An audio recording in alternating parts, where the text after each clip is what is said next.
Kailangan nyo malaman to para alam nyo kung paano nyo i-guide or paano nyo i-design yung inyong kennel management kung kayo isang kennel or kung kayo ay simpleng nagmamay-ari ng isang aso, paano nyo sisiguraduhin na yung buhay ng aso nyo na yun ay healthy. Ngayon, paano kung nagkakagatan sa ulo? Anong gagawin?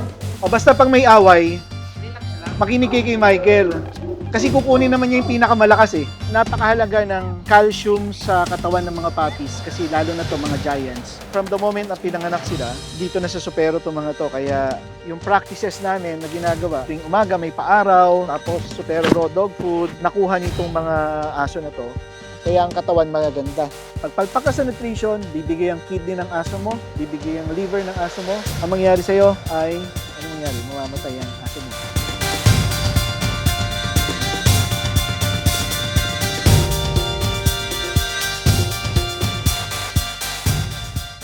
Napalabas na natin sa YouTube yung fight. Yung nangyari dito. Si Nana, Lakan, Lapu-Lapu, Russia, at si Star-Lord. Star-Lord. Tapos si Asmus. Si Asmus, o nga, si dakilang taga-wasiwas. Okay, so meron lang mga nakitang, may mangi-adjust lang tayo dun sa pag may fight. No, kasi parang ako rin nagulat din ako eh. Papanoorin muna natin yung mga suggestions ko dun sa pag-aawat ng fight. Yun ang ending ng usapan natin. Okay? So, panoorin muna natin. Saglit lang naman to. Ayan, okay. Ayan, oh. So, yun, si Lapu-Lapu nga, Lakan. Doon ako sa eksena. Ayan, tapos si Bon, yung cameraman natin, nandyan na. So ayaw paawat, di ba? Si Lapu-Lapu, gigil na gigil eh. Pinagtulungan si Russia ni Lapu-Lapu at ni Lakan. Okay? So tingnan mo yung ginagawa natin. Ito yung ginagawa ang princess. Asa si Casey dito? Stop kung asa ka dito. Naglilinis mo sa baba. Uy, naglilinis sa baba. Ano, baka nagtago ka na naman, ha? Hindi po. O, sige, ayan. O. So, yun, nadapa ka pa pala, no? Nadapa ka, then, ba't bigla kang umalis? Nahilo ako. Nahilo ka na nadapa ka. Ayan. Yun, bumalik ka. Okay. So, ayaw pa rin bitawan ni Lapu-Lapu si Russia, no? Pero talo na si Russia, oh. Pin-down na talaga, eh. Ayan, oh. Tingnan mo dyan. So, ikaw, anong ginagawa mo? Ganun.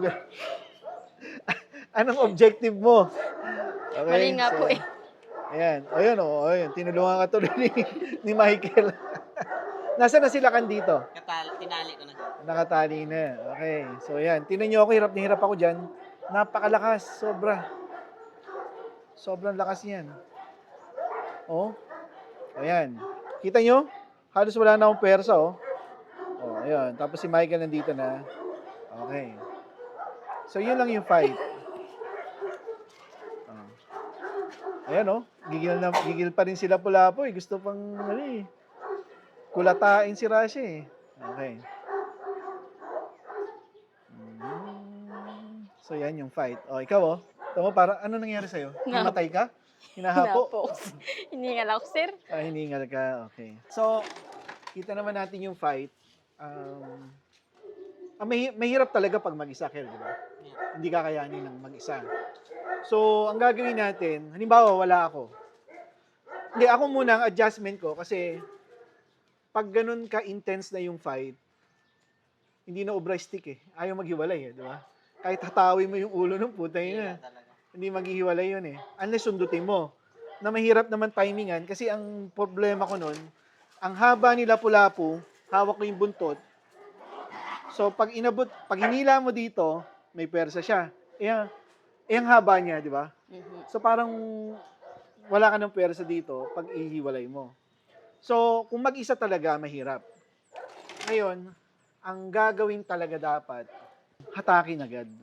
Hatakin na. Ngayon, ikaw kasi nagtatry kang attempt na siluin sa sa ulo eh. Pag ganun, di mo masisilo ilo, magkadikit. Ang lagi, dulo ng leash, isuot mo dun sa kabila. Yan. So, kumuha kayo ng leash ngayon. Pag ibubuka mo yung leash, yung... Walang po ako. Sample na natin si... Ito, may leash. Sample na natin si Asmus. Si Asmus. Nakita si Asmus. Saan ba yun? Ito. Ito si ano to, si Asmus. Siya yung dakilang winawas-iwas na yung si Lapu-Lapu eh. Talagang Asmus. ubod lakas na eh. Wala pa ring ramdam si Lapu-Lapu eh. Michael, demo.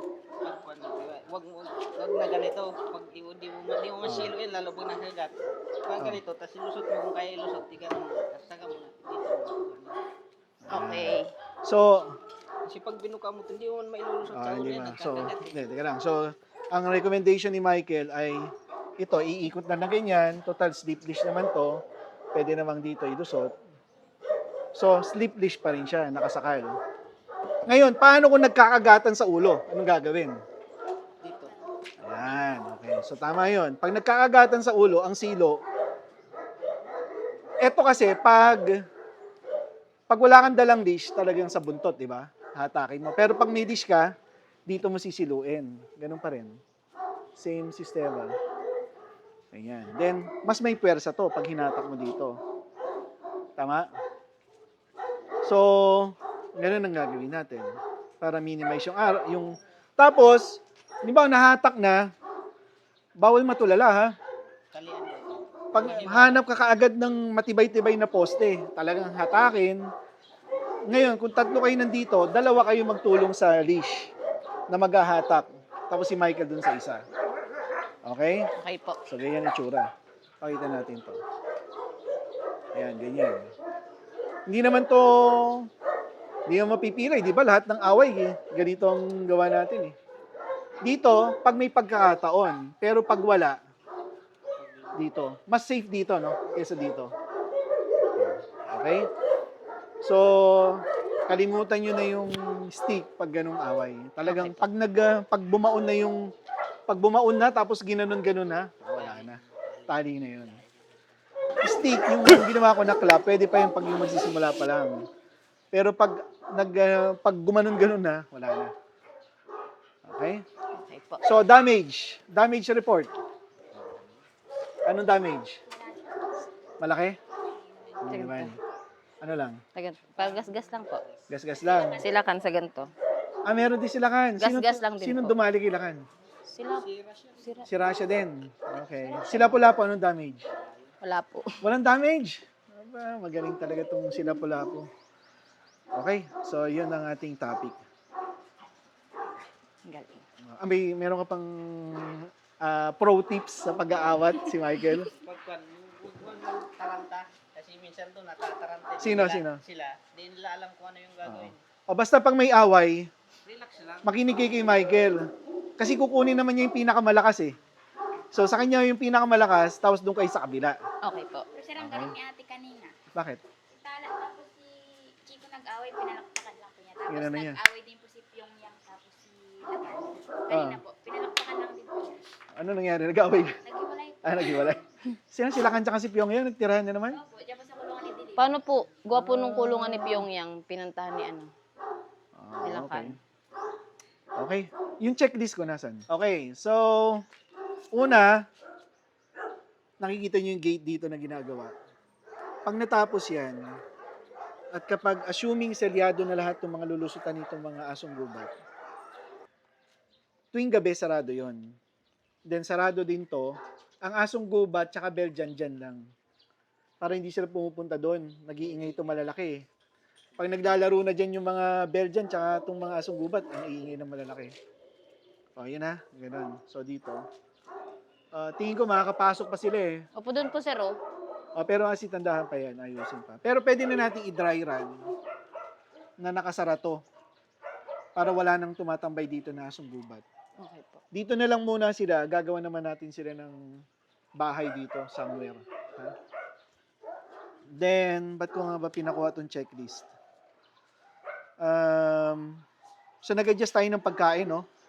Binabaan natin si Tala kasi ang recommendation ni Doc Rodessa, i-diet. Si Chico ba? Taba din. Bawasan din natin si Chico ng 100 grams. Although yung checklist nyo, hindi pa bawas si Chico doon. Okay po. So, si Pwede natin buwasan ulit. Sino? Si Senyora, no? Taba din, no? Sige, Senyora, may ballpen kayo. Tala, Chico, Senyora. Senyora, Sino pang suggestion? Victoria. Sakto lang yun, sir. Sakto lang. Okay. Sino pa? Si Juan. Sila Arabia. Nabawasan na ni Sir. Nabawasan na ng 100 grams. Si Pilipinas nabawasan na rin. Si ano? Chico po. Ay, Hindi, Chico. meron na. Si Buhawi. Kailangan na bang bawasan yon? Hindi pa po. Sakto lang. Si Jose. Seriously po, Sakto. Si Maya. 50 grams lang babala. Si Maya, Siya, Sir. si Jose. Babawas Si po. Maya, mataba na yun. Opo. Si Mayanders po. Si Maya. Si Opo. Donya. Bawas. 50 grams din si Maya. Opo. Pati po si Donya. Donya. Kailangan na rin, no? Mhm. 50 grams. Okay. And then, last. Malamig ba sa gabi? Yung mga bandang alas 8, malamig na dito sa labas. Kasi, Pag dyan, malamig din, sir. malamig dito, di ba? Oo. Kaya patay lahat, di ba? Kasi malamig. Walang may heat stroke, ah. Opo. Wala. Okay.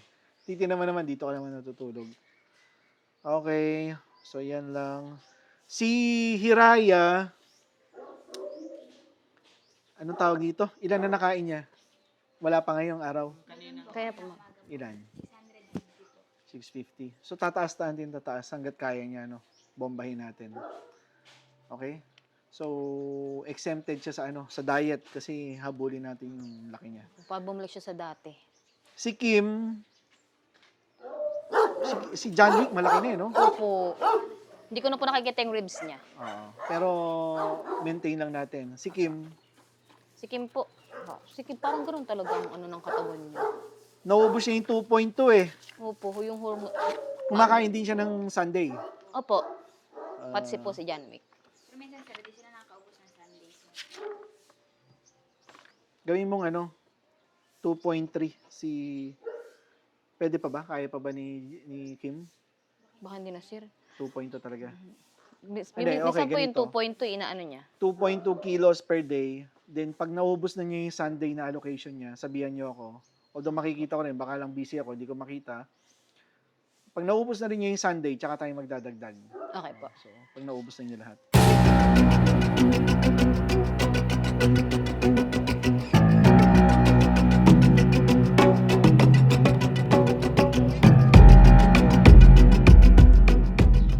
Magandang araw mga boss, amo. Nanood na ba kayo sa aming YouTube channel? Marami yung nagandahan dun sa style namin ngayon na parang long form. Natural lang, no? Pero ako mas gusto ko ngayon yung walang voice over. Tapos yung kung ano lang yung nag-transpire doon sa ginawa ko sa ikot ko. Ako mas gusto ko yun kasi mas natural. Siguro mas marami nakaka-relate. Ang kailangan lang ay makinig kayo at hintayin nyo yung mga facing kasi hindi naman basta ginawa yun eh. Kumbaga bawat ikot ko kasi merong learnings doon. Kaya dapat pag nanood kayo sa aming YouTube, nakatutok kayo or pause nyo muna. Pag yung gagawin kayo, then balikan nyo na lang. Ako ganun ginagawa ko kasi kung minsan marami akong ginagawa. Pag nire-review ko yung mga YouTube na palabas namin, pinopost ko, then binabalikan ko. Oo nga pala, kailangan pa namin ng ganito, etc. etc. At ito yung isa sa mga na-realize ko na since nasa learnings na rin lang tayo, magbibigay ako sa inyo today ng ano-anong factors ba yung nakaka-affect sa buhay ng mga aso nyo. Ito yung according to research, ano-ano yung mga bagay na kailangan mong tingnan para mapanatiling mahaba ang buhay ng mga aso nyo. Pero bago yan, sisimulan natin doon sa pinakamaliit na aso ko, yung mga anak ni Hiraya. Natitinan na natin ngayon sa nursery at kung ano na ang status nila. Okay? Punta tayo doon.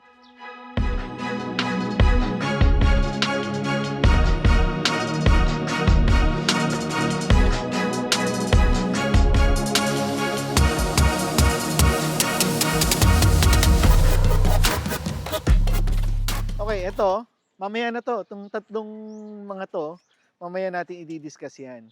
Doon muna tayo sa mga puppies ni Hiraya. Okay? Punta na tayo sa loob. Michael! Sir. Si Michael na, ermitanyo na to eh. Ay, hindi, umuwi ka pala kahapon, no? Oo. Ano oras ka umuwi? Kuan po. Alas 6 po ata. Alas 6. Bumalik ka ng 8. Tapos, bigla nag-brown out. Sa bahay niyo, brown out? Brown out din. Hindi naman masyadong mainit dito, no? Hindi naman po. Saan ba nilagay yung tuta? Sa crate. Hindi sila umiyak? Maingay. Nung sama-sama siya sa crate, maingay.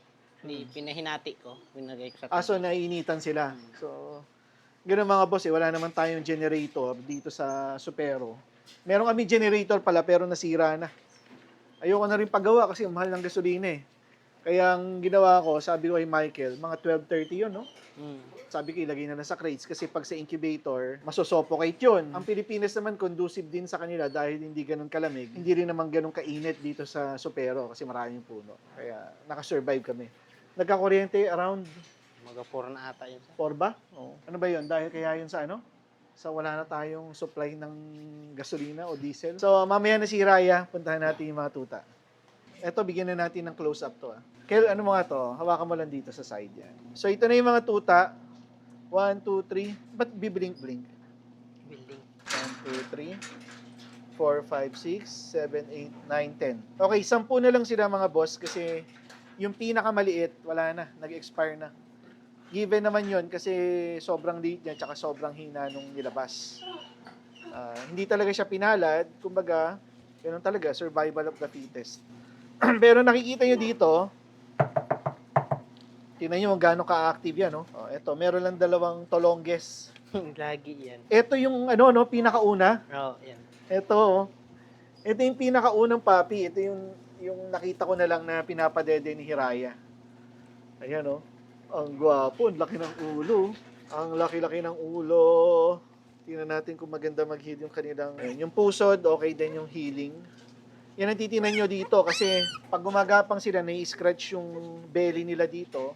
So, kailangan soft yung inagagapangan nila para yung healing ng pusod nila mabilis. Tingnan mo to. Sa ngayon, hindi pa sila nag-overflow dito. Pero mga ilang araw na lang, tatumbling na yan. Kaya itong incubator, ibababa na namin pag nangyari yun. Hindi ba tumatamlay, Ken?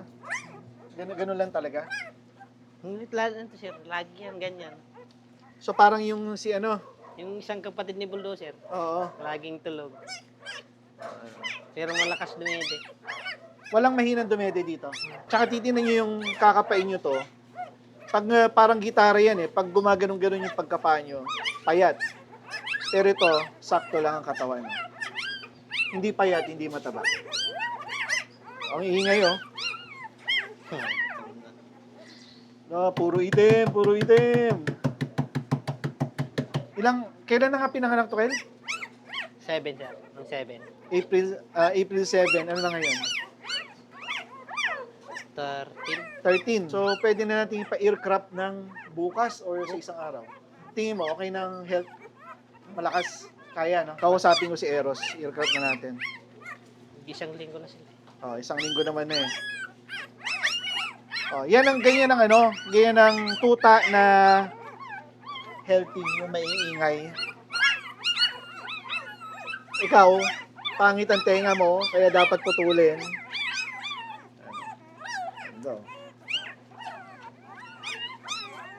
So, titignan nyo rin to. Pinkish. Tsaka walang sa ilong walang lumalabas-labas na fluid sa ilong. Okay? So, ang final count natin so far, 3 lalaki, 7 babae. Tama, Temperature, yan, 30 degrees Celsius ang loob. Ayaw mo rin na sobrang init sa loob kasi meron kang fan at sobrang init sa loob, matutuyo yung tuta. Kaya ito, pinapadede naman sila, binubuksan talaga to para bumaba yung temperature sa loob. Hindi ka pa gumamit ng ng Royal kanina. Hindi pa. Hindi tayo gagamit. Yung tinisting ko, ayaw naman nila, sir. Dumedi. Ayaw, choosy. Dito tayo kay Hiraya. Sanay dito eh. Lumakas na tingnan mo, active na Nabasa na natin siya dito. Kaya. Ayan bumibilis ng tumakbo di ka lalabas. Hiraya. Ayan. So, makikita nyo, butot balat pa to. Given yan, kasi ikaw ba naman ang manganak ng 11, talagang magbubutot balat ka. Ang maganda dito, dapat alaga sa calcium supplement. Okay? Number 1 yun. Pag ang aso nilalagnat after manganak, ibig sabihin depleted yung calcium ng katawan niya. Kaya, kailangan bakbakan mo ng calcium supplement na ngayon, wala, ubos na tayo, bibili pa ako. Wala na akong calcium. Then, mga vitamins. Kailangan ng mga vitamins. Nauuhaw. Ako na. Uhaw na uhaw. Nandito sa salubungin. Okay. Dito. Halika. Kailangan calcium, malunggay para sa sa gatas. Siyempre, Supero Raw Dog Food. 1.3 kilos, hindi pa rin niya naubos eh. So, nagre-recover pa rin yung katawan niya sa panganganak, kaya yung kanyang allocation na 1.3 kilos, hindi pa niya nauubos. Eto, tingnan natin mga give or take, pag lumakas naman ng kumain, ano naman eh, unlimited naman ng pakain nito, kaya walang problema doon. Uhaw na uhaw, Kel eh. Hindi mo binigyan Gagaling tubig yun eh. sa lawas. Galing sa labas, pinainitan mo pala. Tsaka yun, kailangan papainitan, no? Every morning, ilagay nyo sa ilalim ng haring araw yung inahin para sila ay masikatan ng araw. Then, yung absorption ng calcium, ano ba, Supero Raw Dog Food, may calcium siya. Kailangan mo ng vitamin D from the sun para ma-absorb 100% yung calcium na ini-intake niya. Kung pinapainom mo lang ng calcium yan, then walang vitamin D, itatai lang niya yung calcium na yun. Okay? Pinainitan mo na ito mga tuta. Hindi po. Painitan natin. I-ready mo lang. Saan mo pwedeng ilagay? Balikan ko na lang ha. Punta muna ako sa malaki.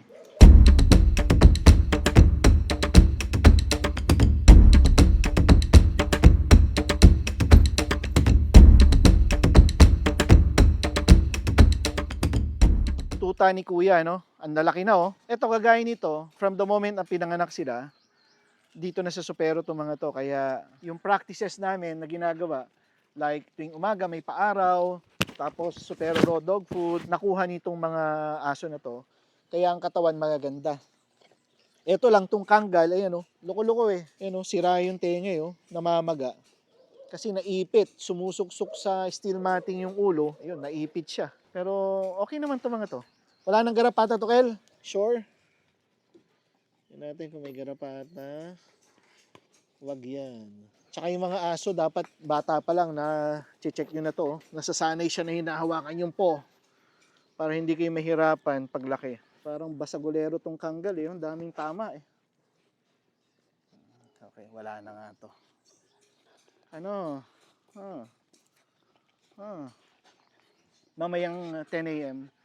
may titingin itong Kangal. Kaya tingnan natin kung magugustuhan niya. Etong mga boss ay for sale to mga to ha. Hindi ko ikikip to. Wala akong kukunin sa kanila kasi hindi naman akin to. Kung ako tatanungin, tatago ko tong Kangal eh. Pero hindi naman kasi sa akin eh. Bahala si Kuya Kim. Sabi niya, ibenta ko daw lahat eh. Aray.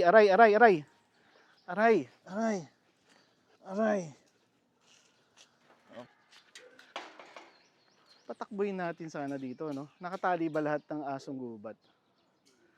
De, pero nakakulong sila doon eh. Kaya lang. O, tingnan natin pag hindi pa sila nakatakbo dito eh. Itong mga tatlong to eh. Papatakbuhin natin sila dito. Sasara lang natin itong ating division.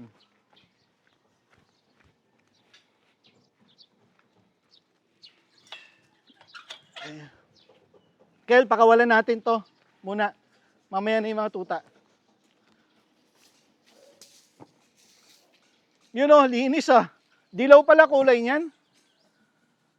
Akala ko brown eh. Okay, pakawalan. Oh, nanibago sila oh. Bukas na oh. Kunin mo yung tali, Kel. Oh, isa. Boom! Liga. Oy, ang gwapo oh. Oy, lumabas na.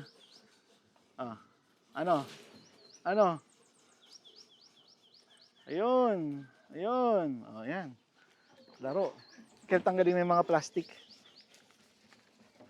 Ayan mga boss oh. Oh. Akala mo galing sa presuhan eh oh.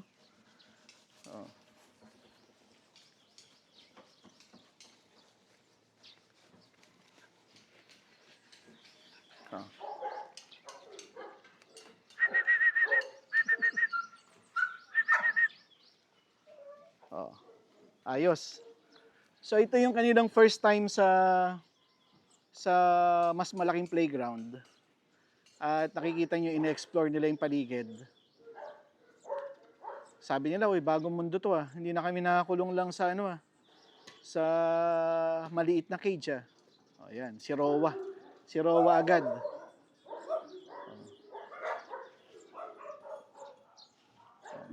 So, saya sila. Ako, inoobserbahan ko yung posture, yung kanilang mga paa, kung paano sila maglakad. Ayan, subsob yung Kangal.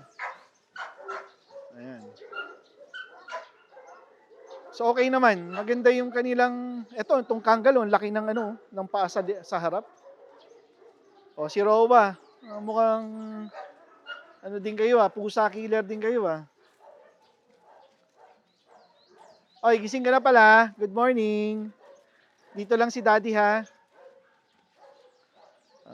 Oh. Yan. Nadadapa-dapa pa yung Kangal eh.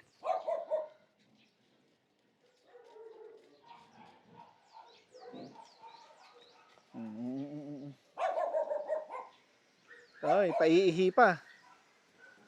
Oh, nako, mabisaklat kayo.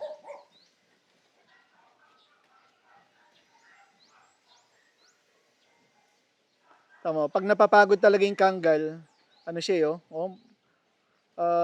yung paglalakad niya,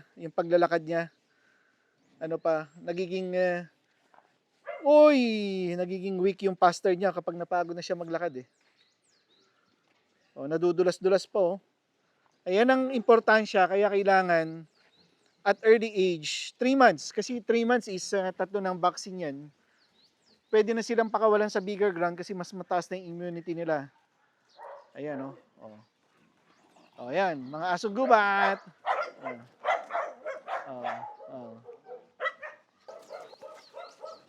Pero hindi pwedeng hindi pwedeng i-overdo to. Hindi kailangan 1 oras, ganyan. 15 minutes okay na yan.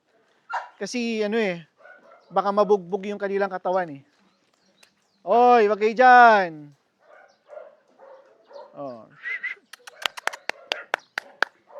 Yan Yung Kangal parang lasing eh. Talaga? Ay, ano ba yan? Uy. Uy. Di. Ayan. Bata pa lang nasasanay na sa palakpak. Okay. Okay. Okay, pasok na. Pasok na doon. Ganda ng paa ng Kangal sa likod,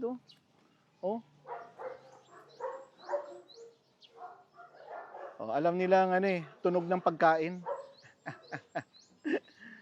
Saglit lang, baka ikay mapilay eh. Saglit na laro lang. Pag malaki-laki na, pwede nang mas mahaba. Patikim lang yun.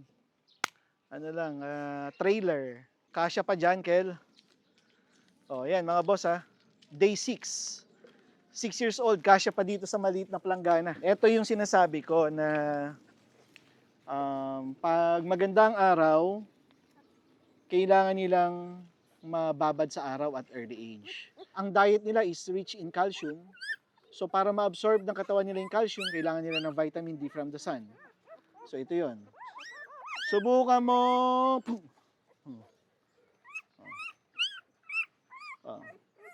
Pag hindi mo ginawa to, hindi ma-absorb yung calcium. Napakahalaga ng calcium sa katawan ng mga puppies kasi lalo na to mga giants para gumanda ang buto, tumibay, lumakas.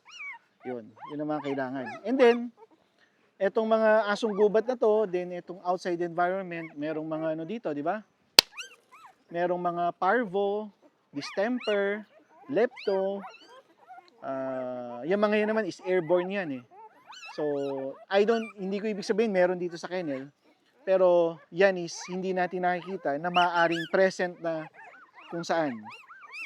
Ang kaibahan lang is ang immunity ng tuta ay dapat malakas. Dapat tuta pa lang, ang immunity ng aso mo ay malakas na para paglaki niya, wala kang problema. Kagaya nito. One way of isang paraan para mapataas ang immunity ng aso is i-expose mo sila sa outside environment. Pero, kailangan din yung outside environment na yon is controlled. Ibig sabihin, malinis, kumbaga, merong kennel management or merong kennel management na ginagawa. Kasi kung wala, halimbawa, sabi, expose natin sa outside environment. Meron akong aso, may parvo, ilalapit ko doon. Hindi ganon. Meron aso ko, may distemper, ilalapit ko doon. Hindi ganon. So, syempre, malinis pa rin dapat ang environment bago mo gawin itong ginagawa namin. Okay? So, yan, umiyak na yan. Ibig sabihin, naiinitan sila. Di ba? So, pag tinap-tap mo pa yan, tunog. Mag-introduce tayo ng tunog, Kel. Yung mga lata-lata. 1.5 o kaya yung drum. So, dapat to na-introduce na sa iba't ibang tunog para hindi sila matatakotin sa ganung tunog pagdating ng panahon. Ito. Yan. Sa Belgian Malinois, ginagawa yan. Kami ginagawa din namin para na-introduce sa iba't ibang tunog yung mga tuka.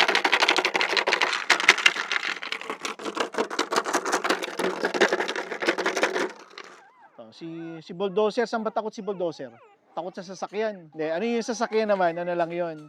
Pag lagi mo siyang winowalk at lagi siya nakakita ng sasakyan, hindi na siya takot. Pero sa mga putok, kulog, di naman takot yun eh. Kasi nasanay sila eh. Bata pa lang, meron na silang mga ganun tunog. Dali mo yung speaker mo tapos introduce na natin sa mga iba't ibang tunog.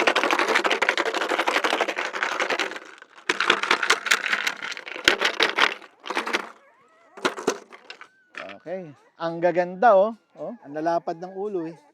Ito ang ganda lapad ng mukha. Hindi pa natin malalaman talaga kasi bata pa. Pero sa nakikita ko, kahit babae itong mga to, karamihan, magaganda itsura eh. Makikita mo yung sa shape ng mukha, yung nguso, hindi siya patulis eh. Marami yung square eh, rectangular. Tingnan mo to, rectangular. Babae yan. May mga Roman nose din eh. Matatangkad ang ilong. Okay, pasok na to, Kel. Ganun lang, saglit lang yan, di pwede mahaba.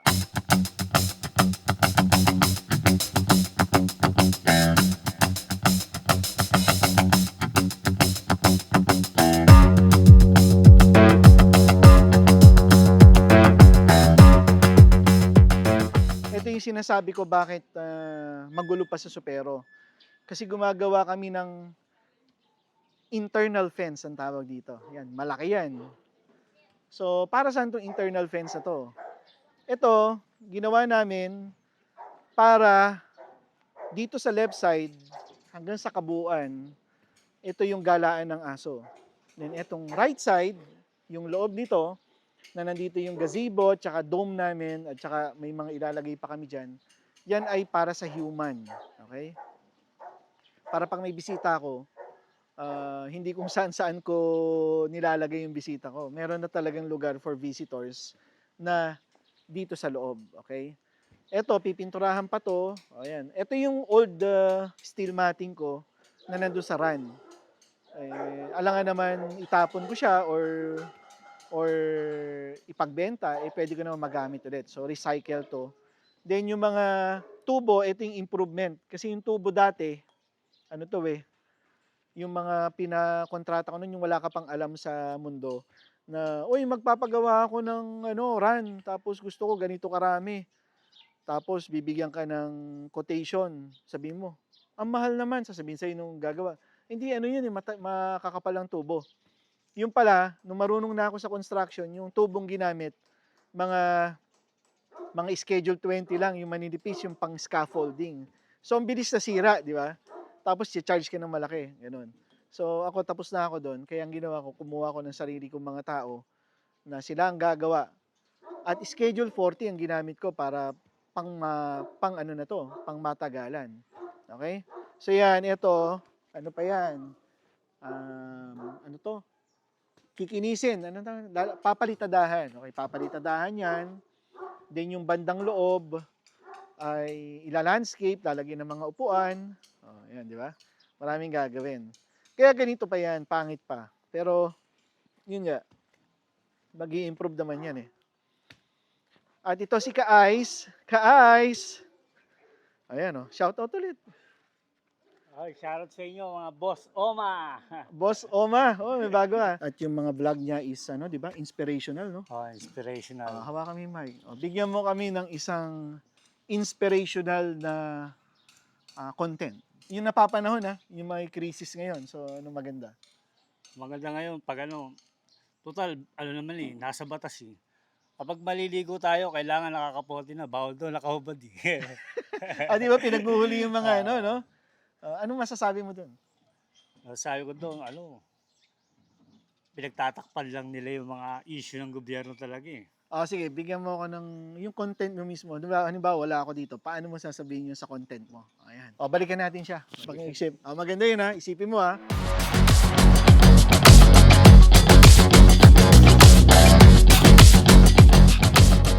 Okay, so ito pa. Hanggang dito yan. Yung fence na yan. Mahaba yan. Then, iniisip ko dito, may hagdan dyan. So, yung mga takot sa aso, nandun sa loob. And then, nandito yung mga aso ko, di ba? And nandito, naka-landscape yan, Instagrammable. Okay? Instagrammable yan. Ngayon, hindi pa Instagrammable. Pero darating ang panahon, maniwala kayo, lahat ng area ng Supero, bawat pihit ng camera nyo, walang tapon. Talagang, bukod sa magandang aso, maganda rin ang view. Di ba? Ayan, mahaba yan. Dire-diretso. Yan.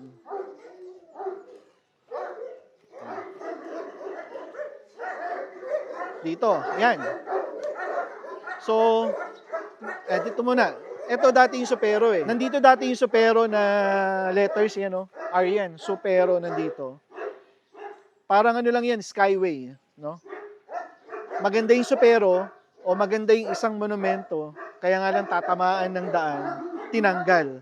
So dito rin, maganda yung paglalagay ng Supero, kaso tatamaan ng bakod, pinatanggal ko. Okay? So dito yung dati, ngayon wala na. Pinalitan na ng bakod. Then, yung swimming pool ko, yan. Bubuhayin natin yung swimming pool.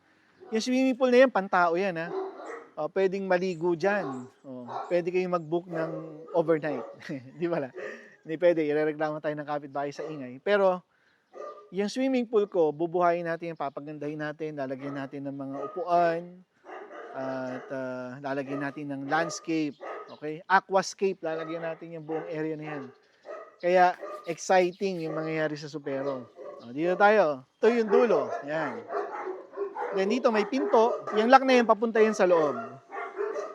Mamaya. Pero dito muna tayo. Discuss natin to. Ito yung old run.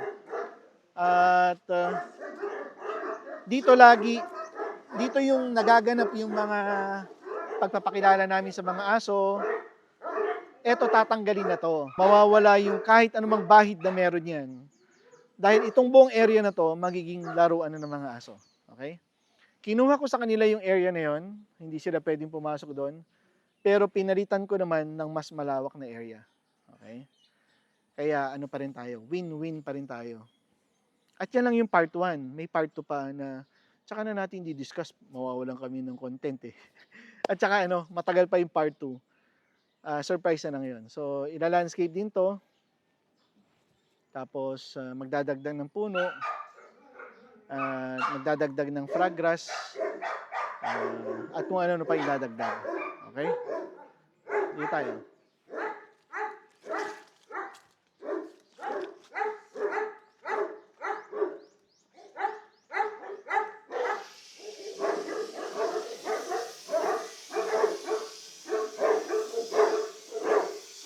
Marami naghahanap kay bulldozer. Ayan siya Papakawalan natin. At si Kobe. Kobe, nakawala ka na pala Nagtampisaw ka na ba? Hindi pa. Ayan mga boss, si Kobe. Yung papakawalan natin tong demonyo na to. Yeah. Tingnan nyo, laki 10 months, May 31. 11 months. 11 months pa lang.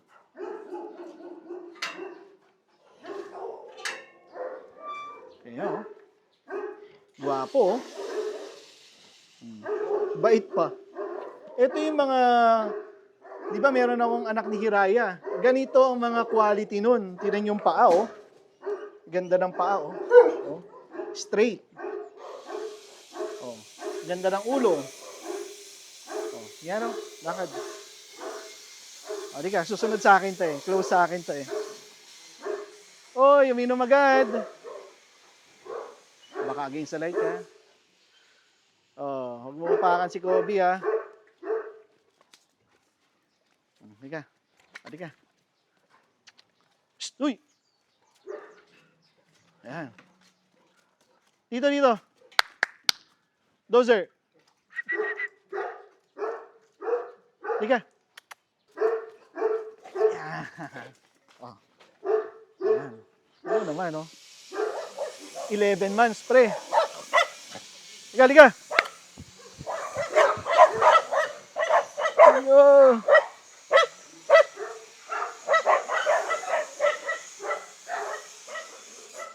O, tingnan niyo yung mga aso. Nakakaikot pa rin, di ba?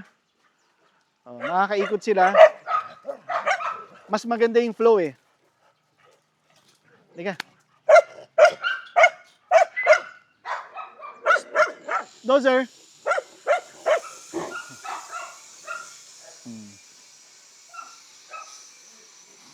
Laki-laki.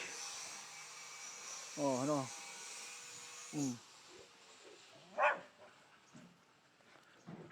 Aray ko.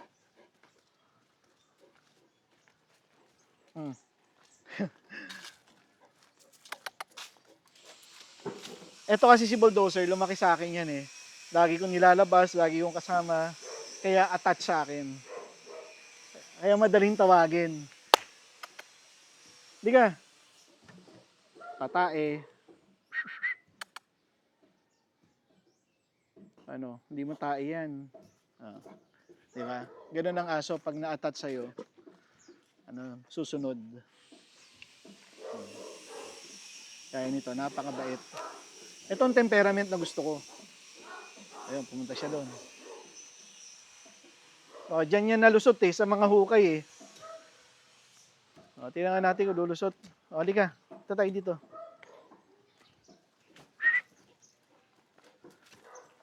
O, mga asong gubat. Oy, iwas siya.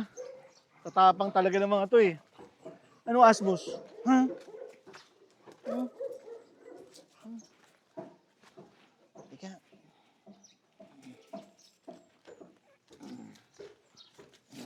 Tapang mo na ha. Hindi ka na nagsasubmit ha. Ha? Yung the fact na gumanon siya, submission na yun. Ha? Huh? Dozer.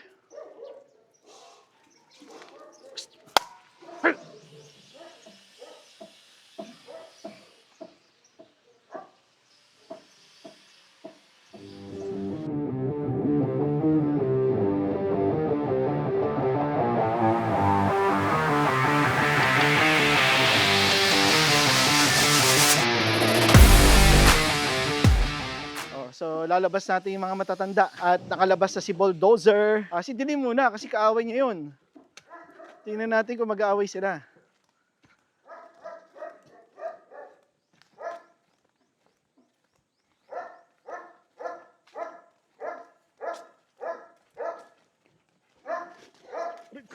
Oh, laki oh. Oh, gandang tumakbo oh.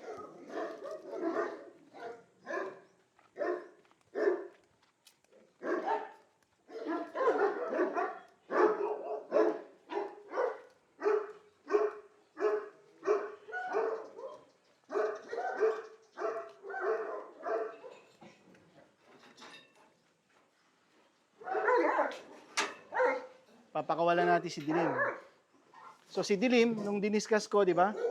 Sa laboratory niya, healing siya. Oh. Amo? Stoy, di ka ulit.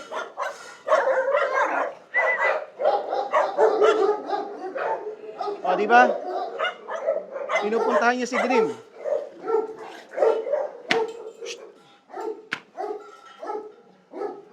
Okay.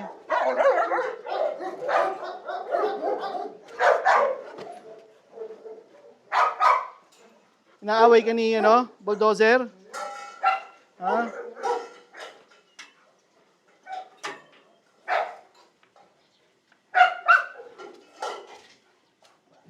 Okay, tingnan natin. Kung aawayin ni Bulldozer yan.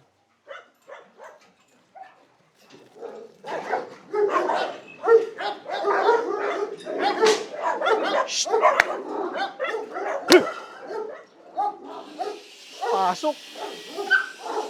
Pasok sa loob. Ay, ay, ay, ay.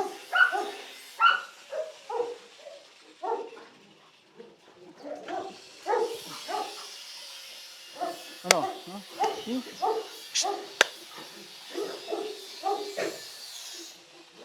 Titirahin niya eh, no? Hindi ka na, labas!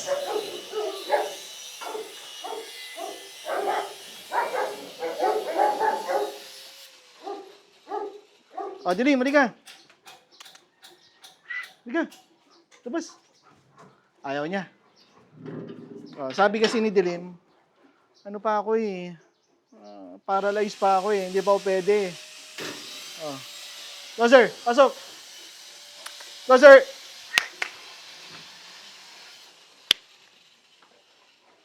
Dika. Closer. Dika. Ay. Dika dito. May ano si ano ah. Sige. Inside. Come on, inside. Okay. Oh, wala na si ano, Bulldozer. Wala nang threat. Labas na. Okay, labasan natin si Orange.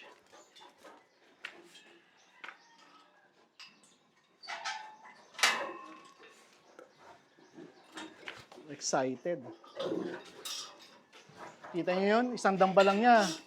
Atras ako, di ba? Kailangan di masyado excited.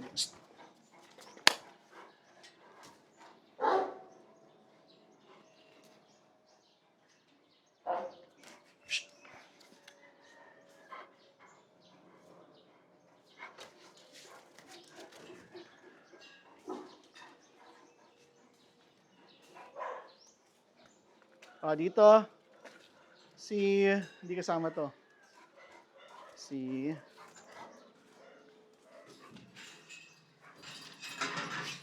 Abu.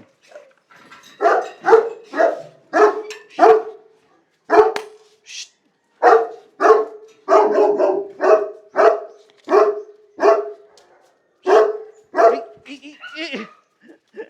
Ang lakas.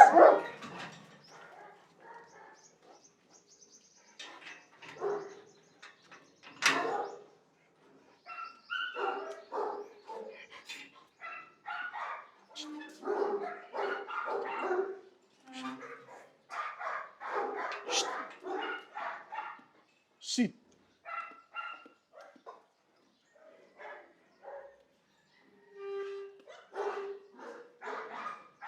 Okay, go. Tala. Chico.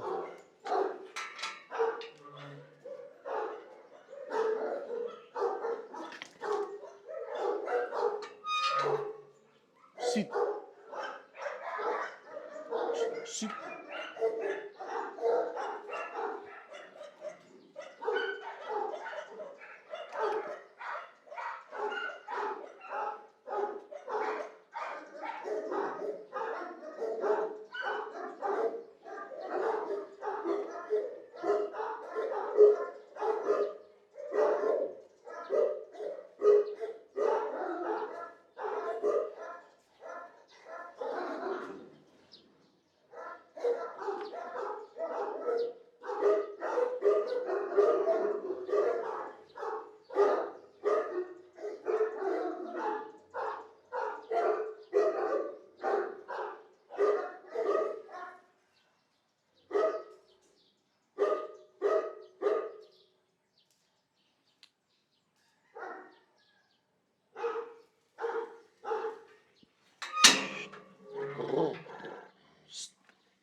Gago to eh, sa kulungan.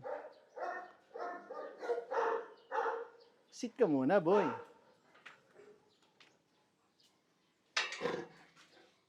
Sit. Sit. Sit.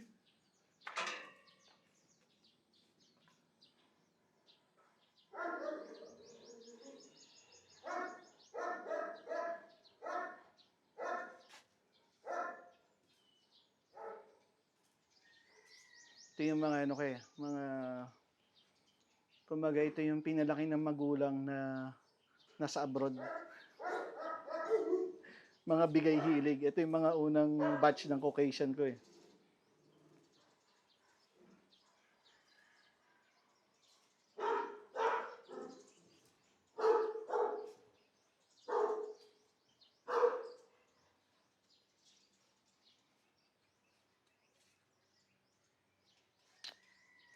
Shh, shh.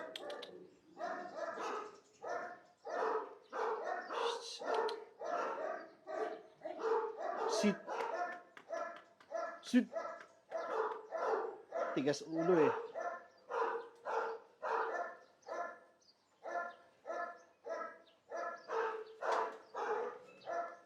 Hindi ka lalabas. Tignan mo. Kailan mo nilak eh. Yan, labas. Laki oh. Pucha, kailangan na rin i-diet to. Dapat bawasan din to.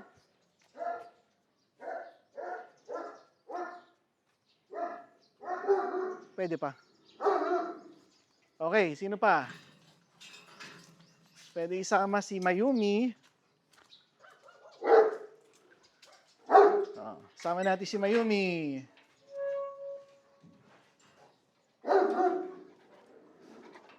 Okay, mamaya na.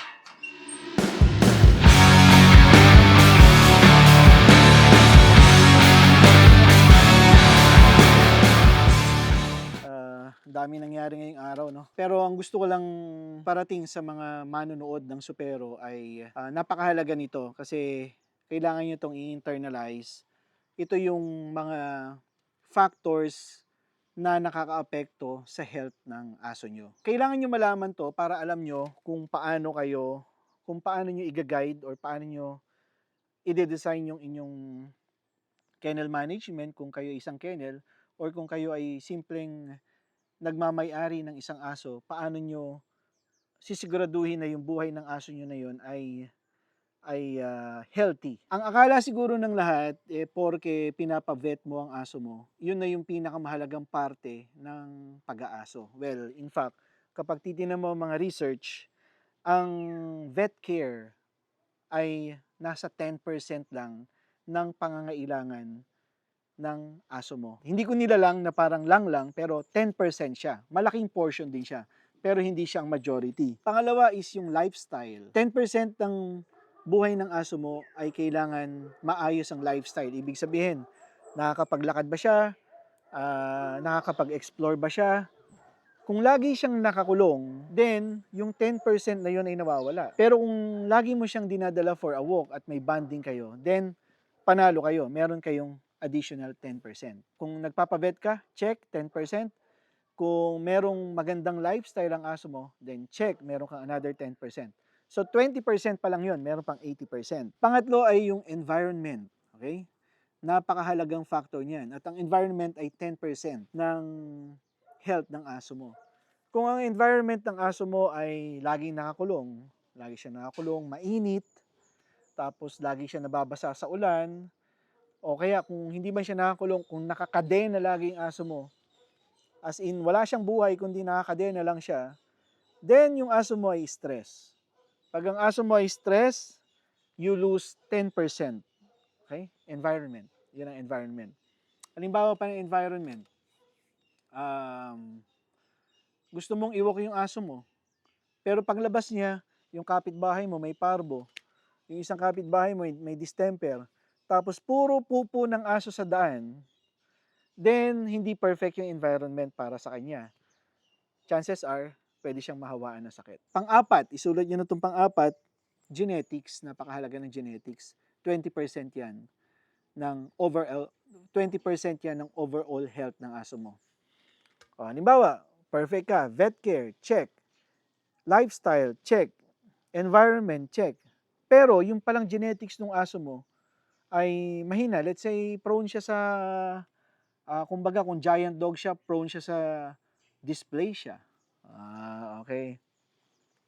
Yung palang genetics niya is may history ng dysplasia. Yung palang genetics niya is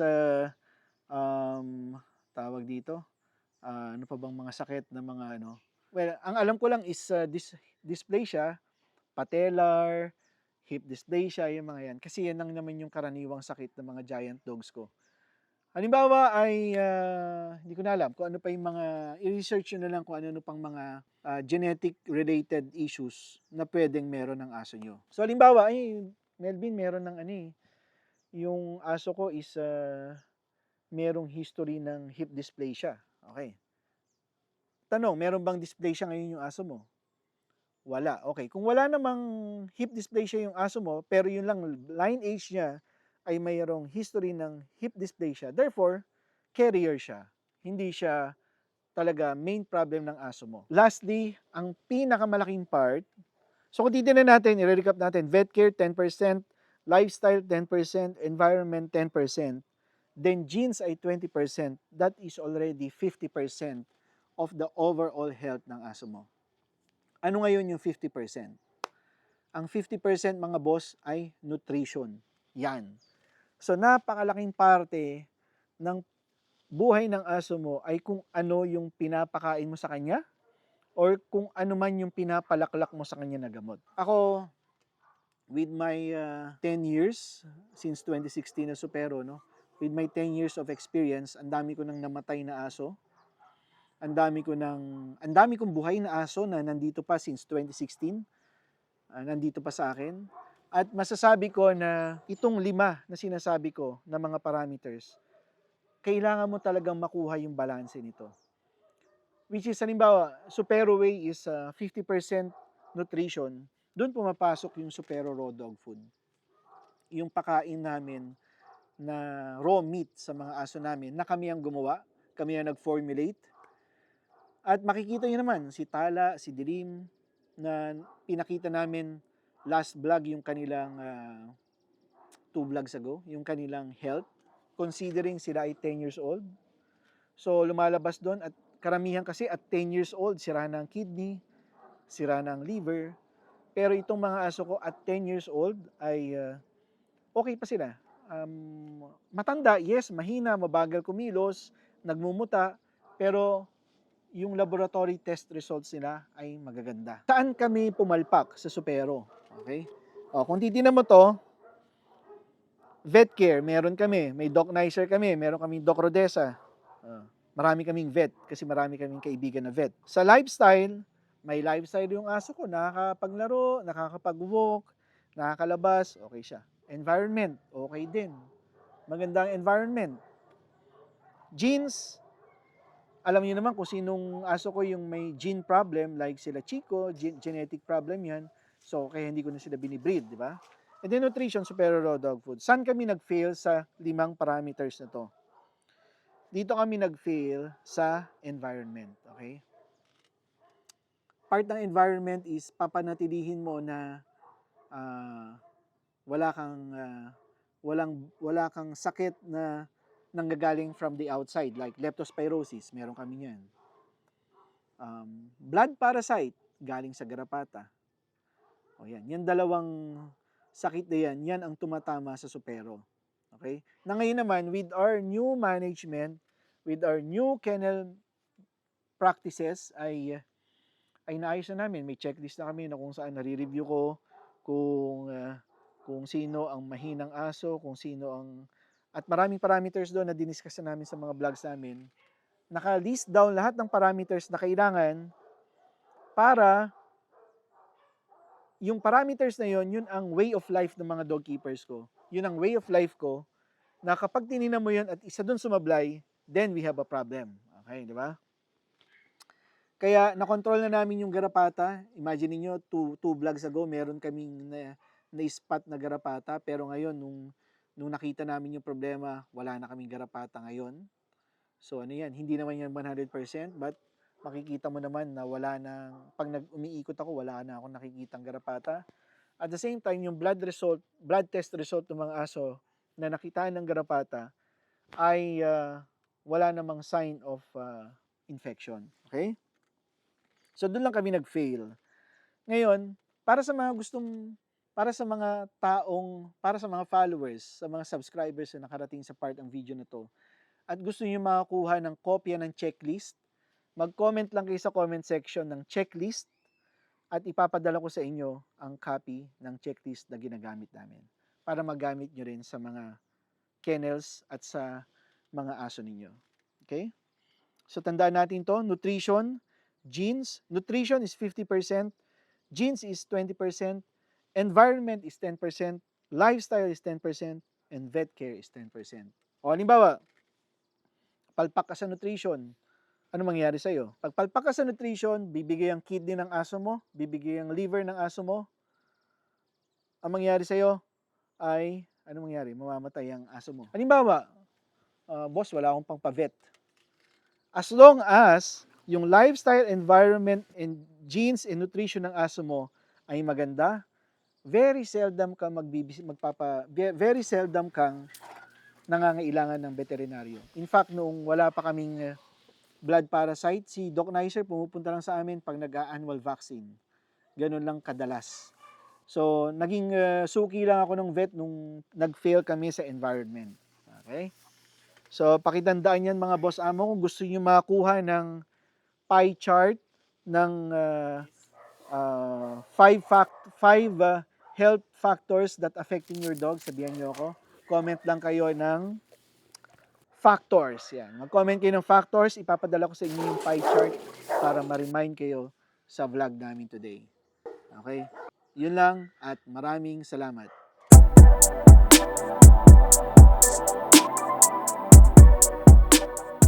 The night will eventually pass and the light will replace it. Tandaan nyo mga boss amo, kung nasa madilim na part ang buhay nyo, huwag kayong mag-alala at mapapalitan din niya ng kaliwanagan. Isang magandang araw.